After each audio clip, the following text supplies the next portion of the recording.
I'm Ariana, a 35-year-old wedding photographer based in Seattle who has captured hundreds of beautiful moments.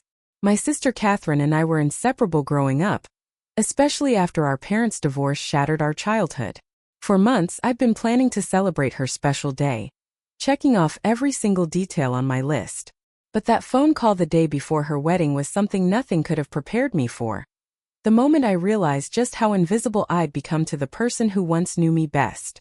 If you've ever felt that gut-wrenching moment when you realize you've been completely left out of something important, stick around and let me know in the comments where you're watching from. Please hit that like button if you've ever felt invisible to the people who should see you most. On Maple Street in Portland, Catherine and I grew up in a small blue house. Just 2 years apart, we shared everything from clothes to secrets. The walls of our bedroom were covered with Polaroid pictures from our adventures, each summer marked with new memories. I can still remember the sound of her laughter when we would sneak out at night to watch fireflies in our backyard, making wishes on the brightest ones. Our parents' marriage wasn't perfect. Dad worked long hours at his accounting firm, and Mom retreated into her depression, creating a heaviness in our home that felt suffocating at times. Their arguments would echo through the house, and during those moments, Catherine would slip into my room, and we'd hide under blankets, telling stories to drown out the shouting. "Promise me we'll always be there for each other," Catherine whispered one night after a particularly bad fight. She was 12, her eyes wide with tears that refused to fall. "No matter what, I promise," I said, linking our pinkies together. "Nothing will ever be more important than being there for you." We kept that promise through our parents' messy divorce when I was 16 and Catherine was 14.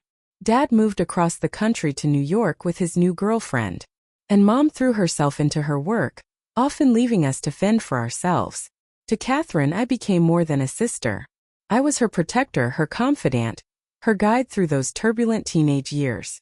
When it came time for college applications, Catherine got accepted to Stanford with a partial scholarship. I remember the joy on her face when she opened that acceptance letter, jumping up and down in our kitchen. But the reality hit quickly. We couldn't afford it, even with the scholarship.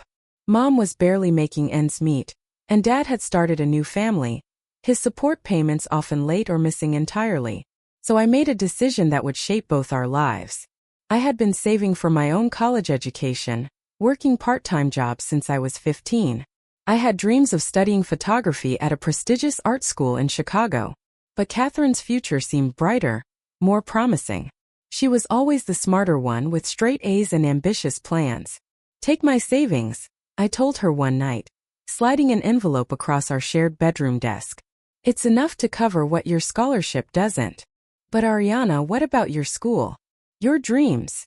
Her voice cracked with guilt. "I'll find another way," I assured her. "Your success is my success too." I ended up attending community college while working full-time at a local photography studio. Every time Catherine called from Stanford, excited about a new experience or achievement, I felt a mixture of pride and a small, shameful twinge of resentment that I quickly pushed away. She was living our dream, and I told myself that was enough. After graduation, Catherine changed. Maybe it was the influence of her wealthy college friends, or perhaps it was just the natural evolution of growing up in different environments. Our phone calls became shorter, her visits home rarer. She took an entry-level position at a prestigious marketing firm in San Francisco, and her social media filled with pictures of fancy restaurants, exclusive events, and new friends who all seemed to shimmer with the same polished perfection. When she met James at a charity gala 3 years ago, I knew immediately he was different from her previous boyfriends. He came from old money, his family name attached to buildings and foundations throughout the West Coast.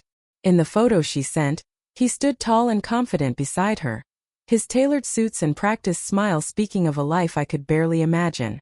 "He's amazing, Ari," she gushed during one of our rare phone calls. "His family has a summer home in the Hamptons and a winter lodge in Aspen. Can you believe it?" I couldn't.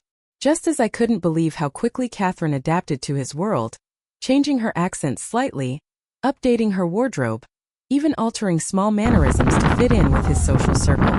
The girl who once built blanket forts with me was disappearing behind designer clothes and practiced laughter.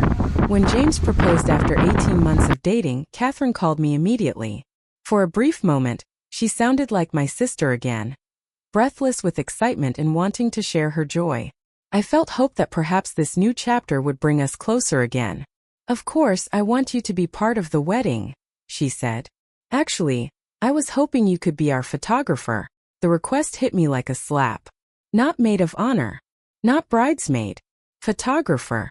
"Oh," I managed, swallowing the lump in my throat. "I thought maybe I'd be standing beside you." A pause. "Well, James has these cousins. And his mother feels strongly about family traditions. And you're so talented, Ari. Your photos are magical. No one else could capture our day like you would." I agreed. Of course, I always did when it came to Catherine. If being behind the camera rather than beside her would make her happy, then I would do it. After all, I had built my career as a wedding photographer in Seattle, earning a reputation for capturing intimate, emotional moments. Perhaps this was my way of giving her something valuable that no one else could. The wedding planning process began, and I found myself increasingly on the periphery. Catherine created a group chat for her bridesmaids, all connections through James, that I wasn't part of. When I offered suggestions for the ceremony, they were politely acknowledged and promptly ignored. Even when I sent her examples of wedding photos I'd taken to help plan the shot list, her responses were delayed and vague. Still, I held on to hope that once the stress of planning subsided, my sister would return to me, that somewhere beneath the woman who now spoke about table settings and guest lists with such seriousness, the girl who once promised we'd always be there for each other still existed. As the months of wedding preparation unfolded, I threw myself into being the best sister and photographer I could be. I researched the exclusive vineyard venue Catherine had chosen, scouting perfect locations for photos during different times of day. I created detailed shot lists, ordered new equipment, and even practiced with the specific light conditions we would encounter in June. "Catherine, I found this amazing spot by the vineyard's oak tree for your first look photos," I explained during one of our scheduled planning calls. "The afternoon light filters through the leaves in the most incredible way." "Oh, that sounds nice," she replied, distracted. I could hear voices in the background, laughter and the clinking of glasses. "Actually, can we talk about this later? I'm having lunch with Melissa and Taylor." Melissa and Taylor, James's sister and cousin, were now Catherine's closest friends and bridesmaids. It was the third time that month she had cut our call short to be with them. "Sure, no problem. When should we reschedule?" "I'll text you," she said, and hung up before I could respond. She didn't text. Not that day or the next. I was learning that in Catherine's new life, I was an afterthought, easily forgotten when something more exciting came along. Our sisterly date nights had once been sacred, monthly dinners where we would catch up, laugh, and maintain our bond despite our different lives. Now they were regularly canceled with last-minute texts. "Sorry, Ari. James surprised me with tickets to the symphony tonight. Rain check. Can't make dinner. Going to the Andersons charity auction with James' parents. Maybe next month. Not feeling well today. Need to rest before the bridal shower tomorrow." The bridal shower? I paused reading that text again. What bridal shower? As her sister and part of the wedding team, surely I would have been invited. I scrolled through my emails and messages, finding nothing. With a growing knot in my stomach, I opened Instagram. There it was. Photos posted just hours ago of Catherine surrounded by elegantly dressed women in what appeared to be the sunroom of James' parents' estate. They held champagne flutes and laughed as Catherine opened gifts wrapped in silver and white paper. The caption read, "Perfect shower for the perfect bride. #CanJames 2023. I stared at my phone screen, my hands shaking slightly. Every woman from the wedding party was there, even distant relatives I'd never met. But not me. My own sister hadn't thought to invite me to her bridal shower. When I finally worked up the courage to call her the next day, her voice was casual, as if nothing was wrong. "Oh, that," she said when I asked about the shower. "It was just a small thing James's mother put together. She handled the guest list. I thought she would have invited you. You could have invited me yourself," I said quietly. "Or at least told me it was happening. I'm sorry, Ari. It's been so crazy with planning. I didn't think it was a big deal." Her tone suggested I was overreacting. "Anyway, the real celebration will be the wedding. That's what matters." I swallowed my hurt and agreed. That's what mattered. To reconnect and show Catherine how much she still meant to me.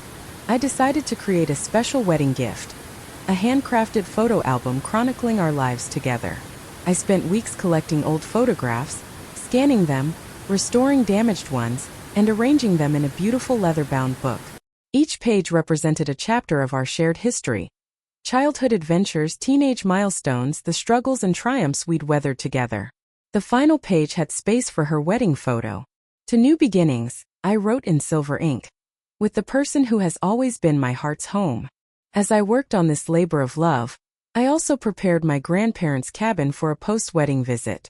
The cabin, nestled in the mountains just 2 hours from Seattle, had been left to me in my grandparents' will. It was a special place for Catherine and me. We'd spent summers there as children, swimming in the nearby lake and toasting marshmallows under starry skies. I thought it would be the perfect retreat for Catherine and me to reconnect after the wedding whirlwind, a place where James's influence might temporarily fade, and I could find my sister again. I restocked the pantry, replaced the old bedding with new linens, and cleared the hiking trails that had become overgrown. The cabin held so many memories. Our initials carved into the back porch step, the height markings on the kitchen door frame, the collection of pine cones we'd gathered every summer arranged on the mantelpiece. Surely here, surrounded by the tangible evidence of our bond, Catherine would remember who she was before James. But the distance between us continued to grow. Catherine changed the wedding colors without telling me, meaning the backdrop equipment I'd purchased no longer matched. The ceremony time was pushed back 2 hours, information I received not from Catherine, but from a venue coordinator who assumed I already knew. The family photo list I'd carefully compiled was scrapped and redone by James's mother, eliminating several shots I'd planned with my side of the family. Then came the final dress fitting just 3 weeks before the wedding. I arrived at the boutique excited to finally be included in an important wedding preparation event. The shop was upscale, with champagne being served and delicate pastries arranged on silver trays. Catherine was already there, surrounded by her bridesmaids, who fell silent when I walked in. "Ariana," Catherine said, her smile not quite reaching her eyes. "I didn't think you'd make it." "I wouldn't miss it," I replied, confused. "We confirmed last week, remember?" "Right. Of course." She turned to her friends. "This is my sister. The photographer I told you about." The photographer. Not just her sister.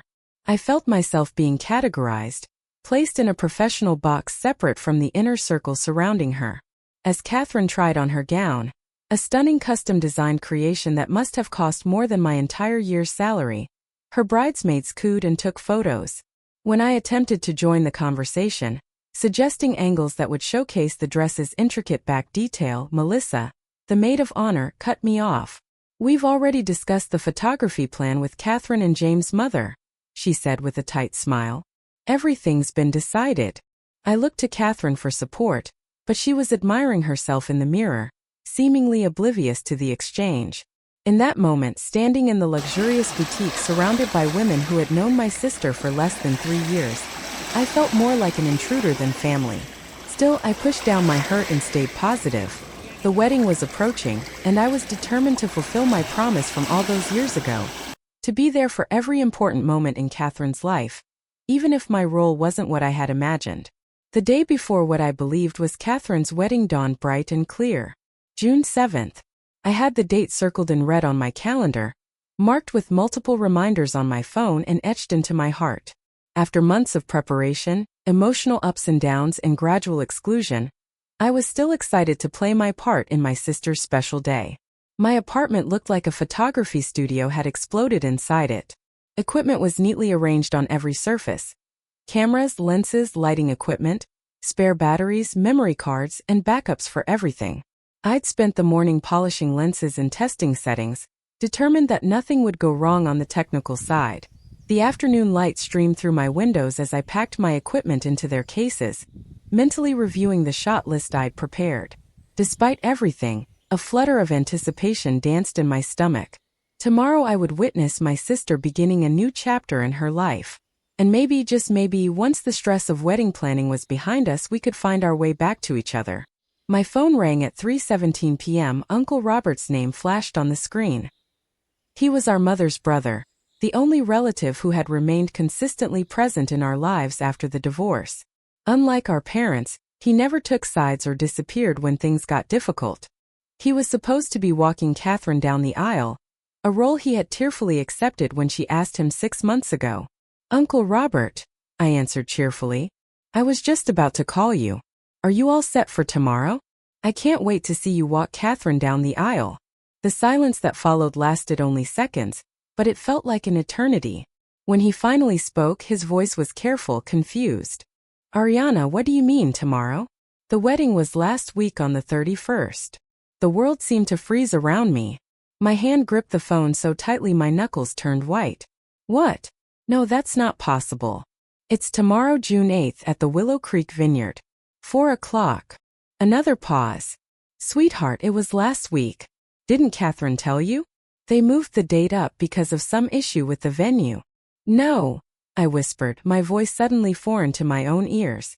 "No, that can't be right. I'm the photographer. I would know." "Ariana."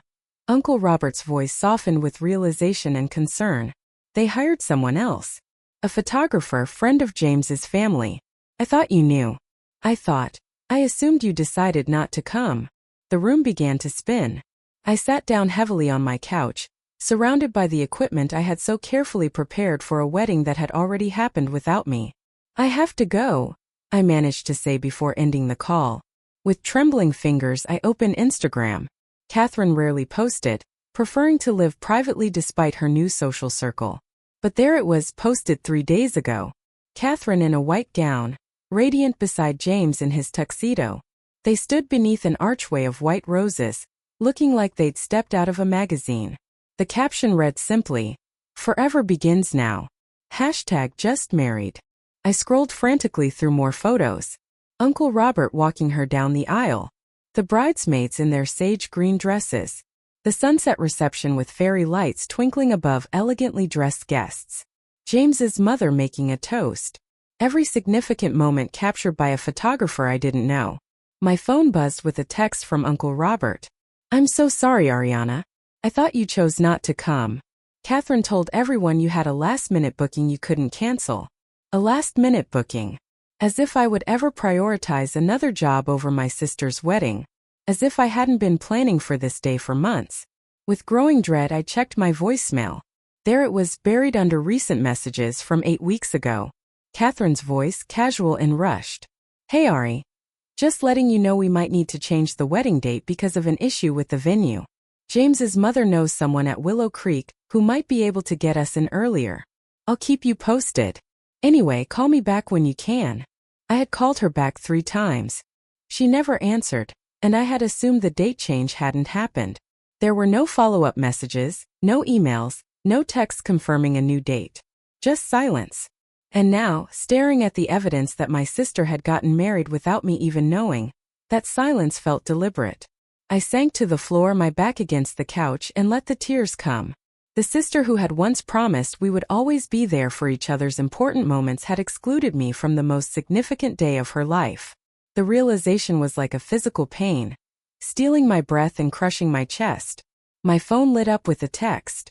"Catherine. Hey Ari, sorry if this is confusing. We had to move the date because of venue issues. I thought I told you. It was beautiful though. Can't wait to show you the photos. Can't wait to show you the photos."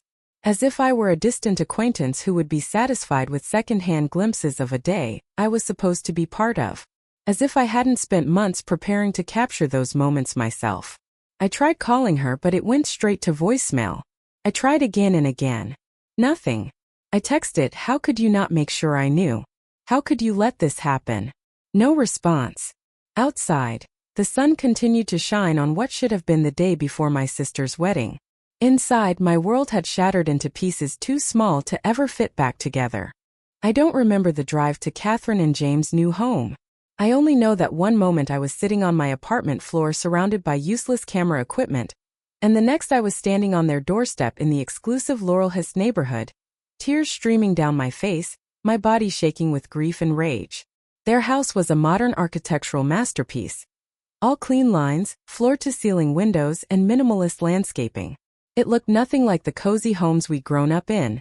Nothing like the warm, slightly chaotic spaces Catherine had always loved. Like everything else in her new life, It felt like a costume she was wearing rather than a reflection of who she truly was. I pressed the doorbell and heard its elegant chime echo inside. Seconds later, Catherine opened the door. She was tan, her hair highlighted in a way I'd never seen before. For a moment she looked like a stranger. Ariana. Her surprise seemed genuine. But there was something else in her expression too, discomfort, maybe even guilt. What are you doing here? You got married without me? My voice cracked on the last word. Your own sister. How could you? She glanced nervously over her shoulder before stepping onto the porch, closing the door partially behind her as if to prevent my problems from contaminating her perfect new home. It wasn't intentional, Ari. I told you we were changing the date. One voicemail, Catherine. One voicemail 8 weeks ago with no follow-up. Did you ever wonder why I never responded to your new date? Did you even notice I wasn't there? She had the decency to look away, her gaze fixing on something in the distance. It was hectic. There were so many details to manage. James's mother took over most of the planning. So this is her fault? She just happened to forget to include your only sister in the communications about the new date. It's not like that, Catherine said, but her voice lacked conviction. The door opened wider and James appeared. He was tall, conventionally handsome, with the confident posture of someone who had never questioned his place in the world. His hand settled possessively on Catherine's shoulders. Is everything okay out here? He addressed Catherine, not me, as if I were a door-to-door salesperson rather than family. James, this is my sister Ariana, Catherine said, the introduction bizarre given the circumstances. He nodded slightly. Ah, the photographer. Catherine mentioned you couldn't make the new date because of a booking conflict. A shame, but these things happen. The lie hung in the air between us. Catherine wouldn't meet my eyes. There was no booking conflict, I said, my voice steadier now, fueled by a growing anger. I didn't know the date had changed because no one bothered to make sure I knew. James's expression hardened slightly. Well, there seems to have been a miscommunication. Unfortunately, it's water under the bridge now. Water under the bridge? I repeated, incredulous. I missed my only sister's wedding. A wedding I spent months preparing for. Ariana, please. Catherine finally looked at me, her eyes pleading. Can we not do this now? We just got back from our honeymoon. We're tired. Then when, Catherine? When would be a convenient time for you to explain why you excluded me from the most important day of your life? James sighed, checking his watch in a pointed display of impatience. Catherine, we have dinner reservations at 8. Perhaps this conversation could happen another time. Something in me snapped. Stop acting like I'm an inconvenience. I'm her sister. I raised her after our parents checked out. I gave up my college fund so she could go to Stanford. I have earned the right to an explanation. Catherine flinched at my raised voice, and James stepped slightly in front of her as if protecting her from me. I think you should leave, he said firmly. You're clearly upset, and this isn't productive. I'm not leaving until Catherine tells me the truth, I insisted. Did you deliberately keep me away from your wedding? Was I too embarrassing for your new high society friends? Not polished enough for the country club crowd. The flash of guilt across Catherine's face told me everything. James saw it too and decided to take control of the situation. Listen, he said, his tone condescending. The truth is, we wanted a perfect day without any complications. Complications? I echoed, my heart breaking all over again. James, don't, Catherine whispered, but he continued. Catherine has worked hard to fit into our circle. My mother has certain expectations about the kind of event that would properly introduce Catherine to society. We agreed it would be easier for everyone if the wedding was kept curated. Curated, I repeated, the word bitter on my tongue. So I didn't make the cut. It wasn't like that, Catherine finally spoke up, but her defense was weak. We tried to tell you. I left you that voicemail. One voicemail is not trying, Catherine. A text, an email, a follow-up call, any of those would have been trying. You knew I wasn't responding about the new date and you just... What? Decided it was fine if I missed it. She looked down at her perfectly manicured hands. Mother Anderson thought it would be better to have a professional with experience in society weddings. She said your style was too emotional. Not refined enough. The betrayal cut deep. Not only had I been excluded, but my professional abilities, my livelihood, which I had built from nothing while supporting Catherine, had been deemed inadequate. So you let her make that decision for you. You let her erase me from your wedding day. You don't understand the pressure I'm under, Catherine said, her voice breaking slightly. I have to fit in here. This is my life now. And I'm not part of it, I said. That's becoming very clear. I stepped back, suddenly exhausted. You know what hurts the most? Not that you changed the date or hired someone else. It's that you didn't care enough to make sure I knew. That's how little I matter to you now. Rain had started to fall, matching my emotional state as I turned to leave. James looked relieved, but Catherine called after me. Ari, wait please. I do care. I got caught up in everything. I paused but didn't turn around. The sister I grew up with would never have gotten so caught up in appearances that she forgot what really matters. I don't recognize you anymore, Catherine. I drove home in the pouring rain. The world blurred by water on the windshield and tears in my eyes. The sister who had once been my whole world had become a stranger, shaped by ambition and the desire to belong in a world that required her to shed parts of herself, including me. For a week, I couldn't bring myself to leave my apartment except for essential errands. I canceled photography bookings, something I'd never done before in my professional career. I couldn't bear the thought of capturing other people's joy when mine had been so thoroughly destroyed. My phone rang periodically, Uncle Robert checking in, a few friends wondering where I disappeared to, Catherine once or twice, though I let those calls go to voicemail. Her messages were vague apologies that never acknowledged the depth of her betrayal. Sorry things got confused. Hope we can talk soon. Miss you. Words without weight. Sentiment without substance. On the 8th day of my self-imposed isolation, my best friend Lisa used her emergency key to enter my apartment. She found me on the couch surrounded by tissues and takeout containers, staring blankly at a reality show I wasn't really watching. Oh, Ari, she said, taking in the scene. She sat down the groceries she'd brought and came to sit beside me. I've been worried sick. I'm fine, I said automatically, though we both knew it was a lie. Lisa, practical and direct as always, began cleaning up around me. You're not fine and that's okay. What Catherine did was unforgivable. I looked at her sharply. You knew about the date change. Lisa froze, guilt written across her face. She made me promise not to tell you, said she wanted to do it herself, that it was complicated with James' family involved. I should have known better. I'm so sorry, Ari. Another betrayal, though smaller. Still, it stung to know that people had been keeping this secret from me, watching me prepare for a wedding that had been rescheduled without my knowledge. Who else knew? I asked quietly. Most people, I think, Lisa admitted. Catherine told everyone you had a scheduling conflict, that you were disappointed but understood. The fabricated excuse hurt almost as much as the exclusion itself. Not only had I been pushed out of my sister's wedding, but I'd been made to look like I had chosen work over her special day. I would never have missed her wedding, I said, my voice breaking. Not for any job, not for anything. I know, Lisa said, sitting beside me again and taking my hand. And deep down, Catherine knows that too. That's probably why she couldn't face telling you directly, because she knows what she did was wrong. In the comfort of Lisa's presence, I finally allowed myself to fully feel the grief of what I'd lost. Not just a day, but the sister I thought I knew. The relationship I had believed was unbreakable. I don't know how to move forward from this, I admitted. One day at a time, Lisa said, squeezing my hand. And you start by taking a shower because honestly, honey, you need one. Her attempt at lightening the mood worked, drawing a small, reluctant smile from me.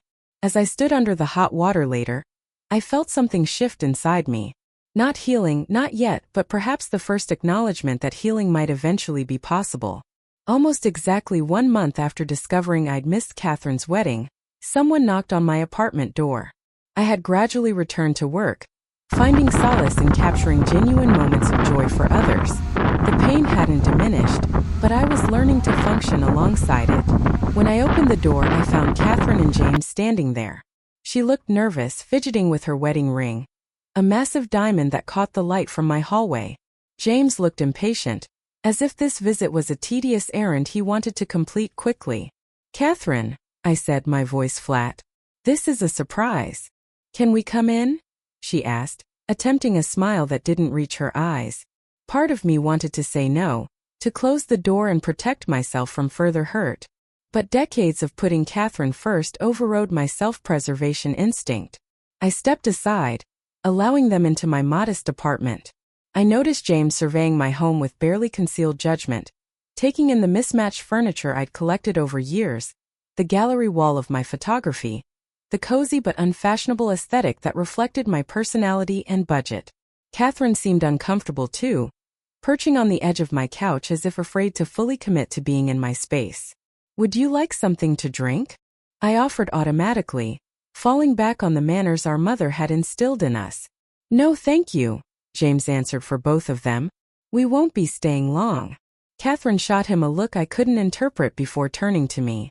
"How have you been, Ari? I've been worried about you." The concern felt hollow, coming after a month of minimal contact. "I'm fine," I lied. "Busy with work." An awkward silence descended. Catherine glanced at James, who gave her a slight nod, encouraging her to get to the point of their visit. "We actually came to ask you something," she began, her voice taking on the enthusiastic tone she used when trying to sell an idea. "We're planning a post-wedding celebration, a small gathering for close friends and family who couldn't make it to the ceremony." My heart lifted momentarily. Was this an olive branch? An acknowledgement of their mistake and an attempt to include me in a meaningful way? "It's more of an extended honeymoon, really," James interjected. "A weekend retreat to share our happiness with a select group." "That sounds nice," I said cautiously. Catherine leaned forward, her eyes brightening. "We were hoping we could use your cabin for it. It would be perfect." The request hit me like a physical blow. They hadn't come to make amends or include me in a celebration. They had come because they wanted something from me. "My cabin," I repeated, making sure I'd understood correctly. "Yes." Catherine's enthusiasm seemed genuine. "Remember how we always talked about how perfect it would be for special occasions? It's so picturesque, especially in summer, and the lake would be ideal for Instagram photos." James nodded in agreement. "Catherine has told me all about it. The location sounds ideal for what we have in mind, exclusive, private, with that authentic rustic charm that's so trendy right now. Our photographer friend Marcus says settings like that are gold for creating viral wedding content," Catherine added. "And we wouldn't have to pay for a venue."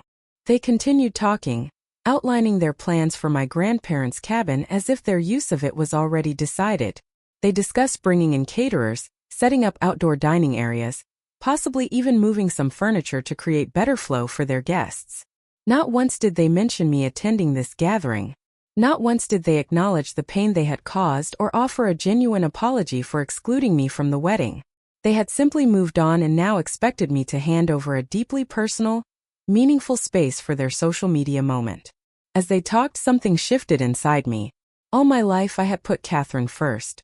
I had sacrificed my education for hers, prioritized her needs above my own, forgiven her increasingly selfish behavior. I had been the responsible one, the supportive one, the one who always gave way. And here she sat in my living room, asking for more without offering anything in return, not even acknowledgement of the hurt she had caused. "No," I said quietly, interrupting their planning. Catherine stopped mid-sentence, her expression confused. "What?" I said. "No. You can't use my cabin." The silence that followed was deafening. Catherine looked genuinely shocked, as if the possibility of me refusing had never occurred to her. James's expression darkened. "Ariana," Catherine said carefully, "maybe you didn't understand. This is important to us. It would mean a lot." "I understand perfectly," I replied, my voice growing stronger. "You excluded me from your wedding. You lied to everyone about why I wasn't there. You've made no real effort to apologize or make amends. And now you want to use my most personal space for a party I'm not even invited to." "Of course you're invited," Catherine said quickly, though her eyes darted to James, suggesting this hadn't been their original plan. "That's not the point," I continued. "The cabin isn't just a pretty backdrop for your photos. It's my home. It's one of the few places I have that holds happy memories of our family before everything fell apart. I'm not turning it into a stage for your performance of perfect newlywed bliss." James stood abruptly, his patience clearly at an end. This is ridiculous. We're offering you a chance to be part of our celebration after you missed the wedding. After I missed the wedding? I repeated, incredulous.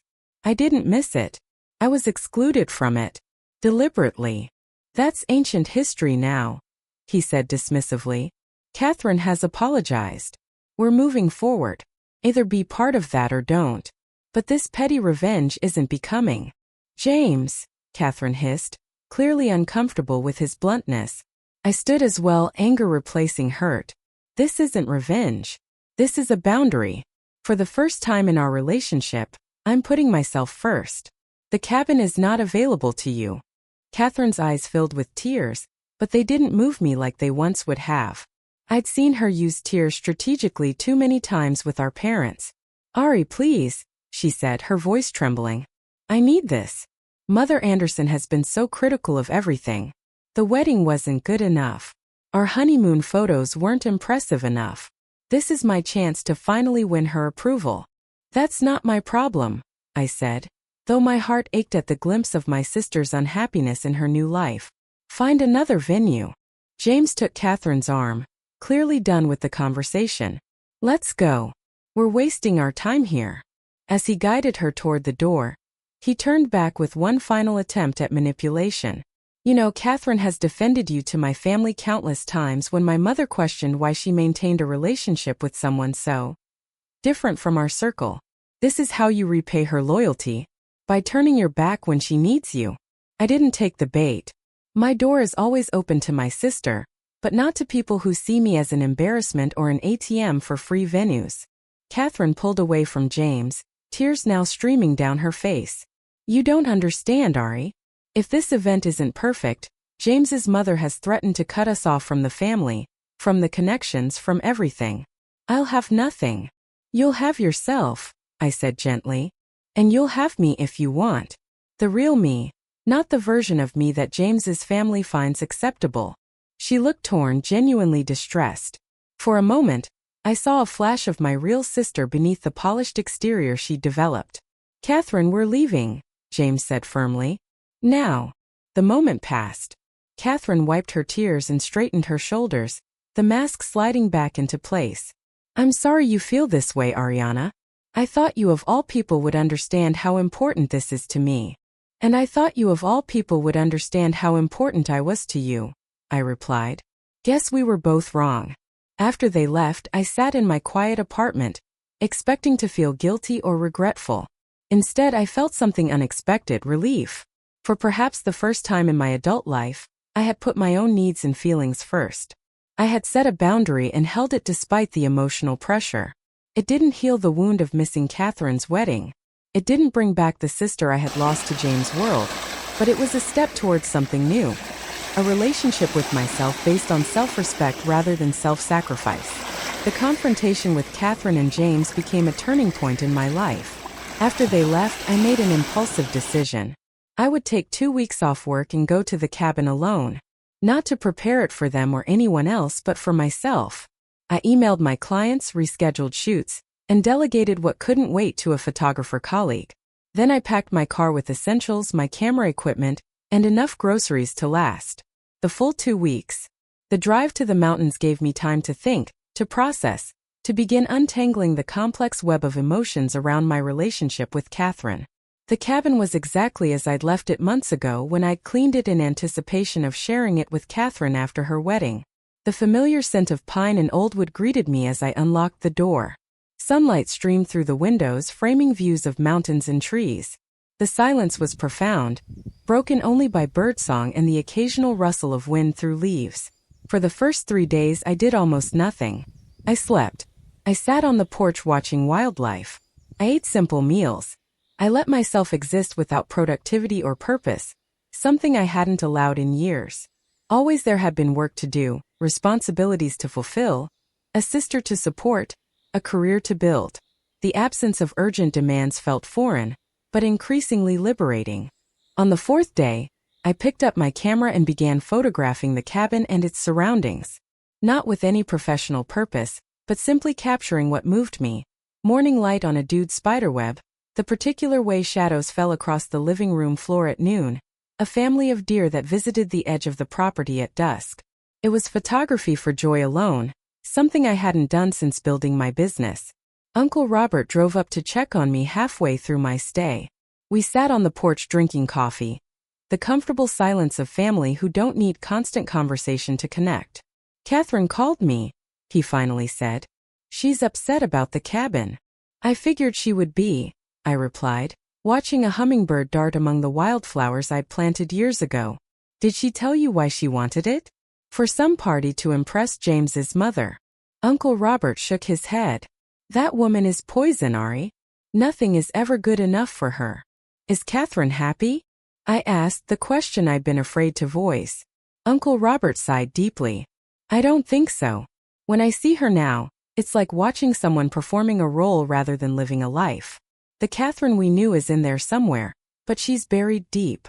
"I miss her," I admitted. "Not the person she's becoming, but who she was." "People change," he said gently. "Sometimes they get lost trying to be what others want. Sometimes they find their way back.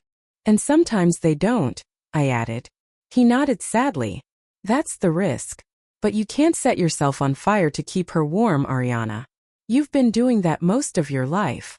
His words resonated deeply. I had been setting myself on fire for Catherine, sacrificing my needs, my boundaries, my self-respect to keep her happy, to maintain our connection.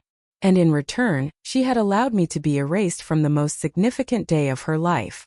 "I don't know how to stop," I confessed. "Taking care of her, putting her first, it's been my identity for so long." "Then maybe it's time to discover who you are beyond that role," Uncle Robert suggested. "You've spent your life capturing other people's precious moments. What would it look like to create your own?" That question stayed with me after he left. Who was I when not defined by my relationship with Catherine? What did I want for myself? Not as Catherine's sister or support system, but as Ariana. I began writing in a journal, exploring these questions. I read books I'd been meaning to get to for years. I hiked trails I'd never had time for.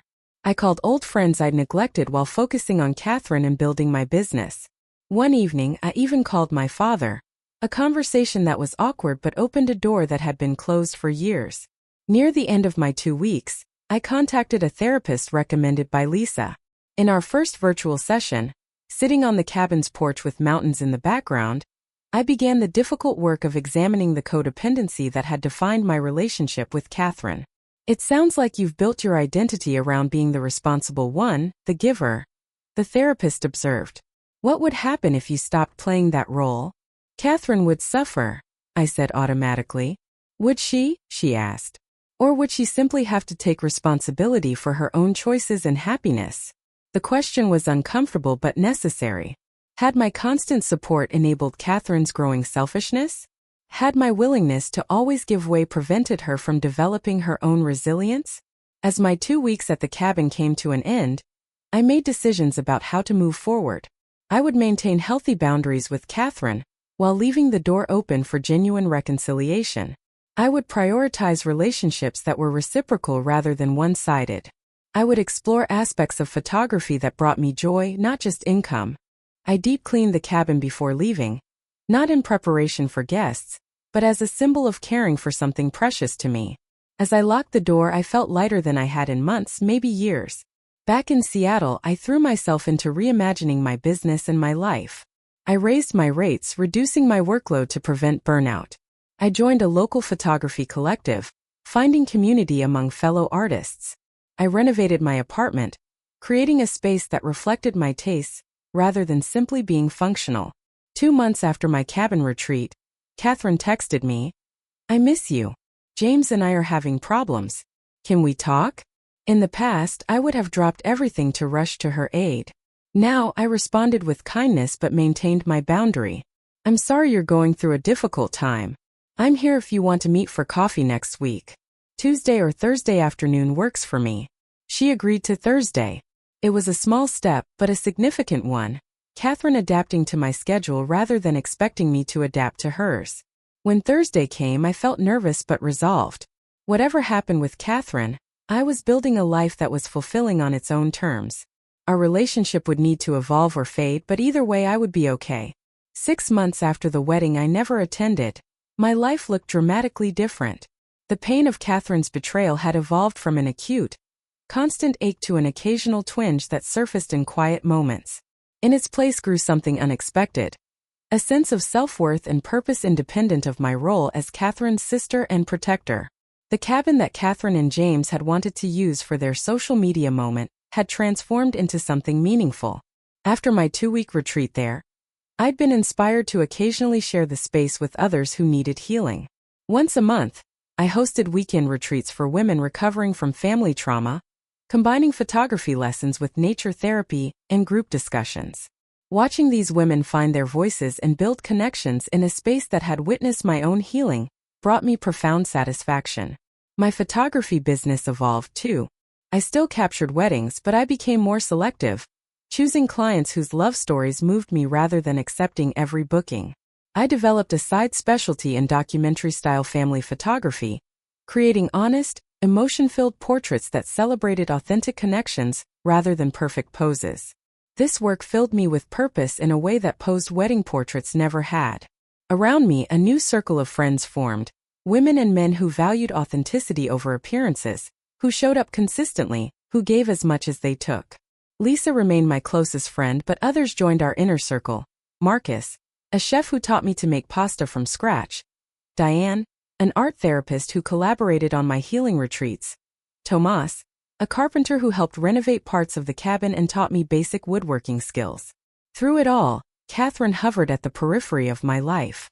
Our coffee meeting after her text about problems with James had been awkward but honest. She was struggling to maintain the perfect image James's family expected, exhausted by constant criticism from her mother-in-law and increasingly unsure about her choices. "Sometimes I look in the mirror and don't recognize myself," she admitted that day, turning her wedding ring around her finger nervously. "Everything I wear say do. It's all to please them. I can't remember the last time I made a decision just because it made me happy." I felt compassion for her but maintained my boundaries. When she asked to stay with me after a particularly bad fight with James, I helped her find a hotel instead. When she wanted to vent about her in-laws for hours, I gently limited our calls to 30 minutes. I could be supportive without being consumed. For months after that first coffee, Catherine called to tell me she had moved out of the house she shared with James. "It's not a divorce. Not yet," she explained. "Just a separation to figure things out. I've got a small apartment downtown. Are you okay?" I asked, genuinely concerned. "Not really," she admitted. "But I think I will be. For the first time in years, I feel like I can breathe." We began rebuilding our relationship carefully, meeting for occasional dinners or walks. Catherine slowly shed the polished exterior she developed with James, rediscovering parts of herself that had been buried beneath expectations and appearances. I watched cautiously, protective of my heart, but hoping to see my sister re-emerge.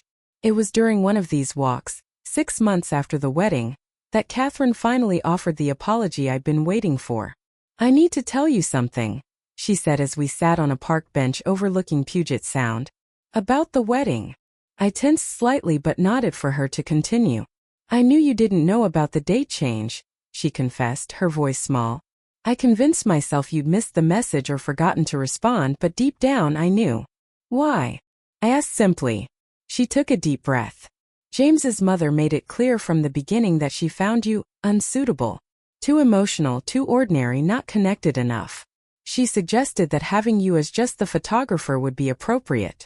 But when we changed the date, she said it was the perfect opportunity to have the right kind of wedding. And you went along with it." "Yes," she admitted, tears forming.